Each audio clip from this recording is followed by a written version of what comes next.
Welcome to மிருது lotus. நாம் இன்றைக்கி வீடியோவில் என்ன பார்க்க போகிறோம் அப்படின்னா, நம்ம வீட்டில் ஈஸியாக வளர்க்கக்கூடிய தாமரையை பற்றி தான் நம்ம இந்த வீடியோவில் பார்க்க போகிறோம். நீங்கள் இப்போ தான் முதல்ல தாமரை வளர்க்க போகிறீங்க அப்படின்னா இந்த தாமரைகளை நீங்கள் செலக்ட் பண்ணிக்கலாம். Pink cloud, white peony, green apple, இந்த 3 தாமரையும் நம்ம கிளைமேட்டுக்கு நல்ல பூக்கள் தரக்கூடிய தாமரைகள். நாம் இப்போ வீடியோவில் பார்த்துட்ருக்கிறது பிங்க் க்ளவுட் அப்படிங்கிற தாமரை வகை. இந்த தாமரை பார்த்திங்கன்னா ரன்னர்ஸ்லேருந்தே பட்டு வர ஆரம்பிக்கும். கிழங்கு வாங்கி வச்சோம் அப்படின்னா வச்சு ஒரு 30 நாளில் பார்த்திங்கன்னா ஒரு இலைக்கு ஒரு மொட்டு வந்துக்கிட்டே இருக்கும்.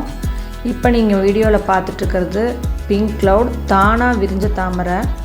இதை நம்ம விரிக்க வேண்டியதில்லை, இது தானாகவே விரியும். இந்த பூ பார்த்திங்கன்னா செடியில் நம்ம ஒரு வாரத்துக்கு அப்படியே விட்டு வச்சுருக்கலாம். நமக்கு எப்போ தேவையோ அப்போ பறிச்சுக்கலாம். இது மொட்டுக்கள் அதிகமாக வர வர அதோட இதழ்களோட எண்ணிக்கையை அதிகப்படுத்திகிட்டே இருக்கும். இப்போ நீங்கள் வீடியோவில் பார்த்துட்டு இருக்கிற தாமரை பாருங்கள், அதிக இதழ்கள் இப்போ வந்திருக்கு.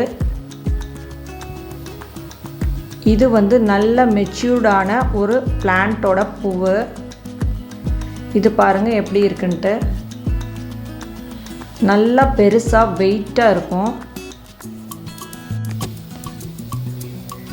நாம் எப்படி வீட்டில் கனகாம்பரம், மல்லிகைப்பூ செடியெல்லாம் வாங்கி வச்சுருக்கோமோ அதே மாதிரி இந்த தாமரையை நாம் வாங்கி வச்சுக்கலாம் வீட்டில்.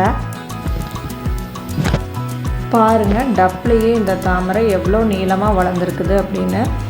நீங்கள் பெரிய தொட்டியில் போட்டு வச்சுக்கிட்டீங்க அப்படின்னா அது உங்களுக்கு கண்டினியூவாக ஃப்ளவர்ஸ் வந்துக்கிட்டே இருக்கும். நீங்கள் ரீபாட் பண்ண வேண்டியதில்லை, 1 இயருக்கு ஒரு தடவை ரீபாட் பண்ணால் போதும்.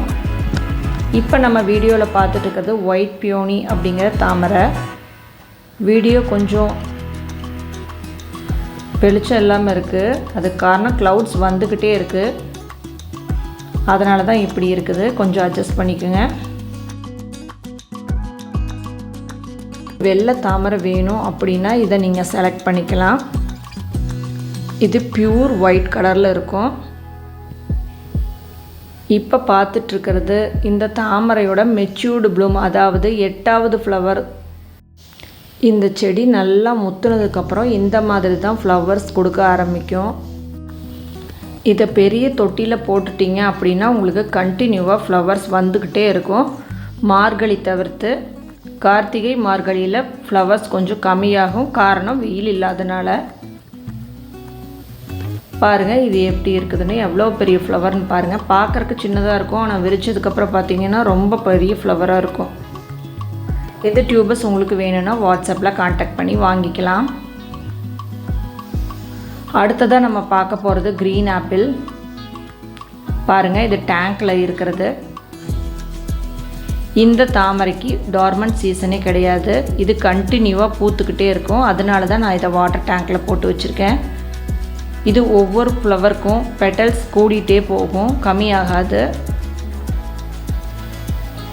நீங்கள் இதுக்கு முன்னாடி வீடியோவில் பார்த்துருப்பீங்க அந்த க்ரீன் ஆப்பிள் லோட்டஸ் எப்படி இருந்ததுன்னு. இப்போ அந்த மாதிரி தான் பூக்கள் வந்துக்கிட்டு இருக்கு. இது அதுக்கு முன்னாடி எடுத்த வீடியோ.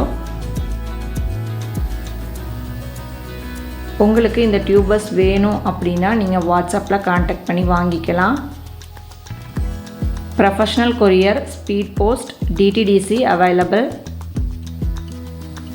தமிழ்நாட்டில் இருக்கிறவங்களுக்கு 1 டேயில் டியூபஸ் கிடச்சிடும்.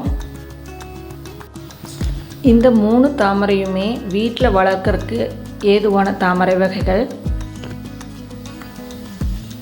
பாருங்கள், இது டப்பில் பூத்தது, இது வாட்டர் டேங்க்கில் பூத்தது.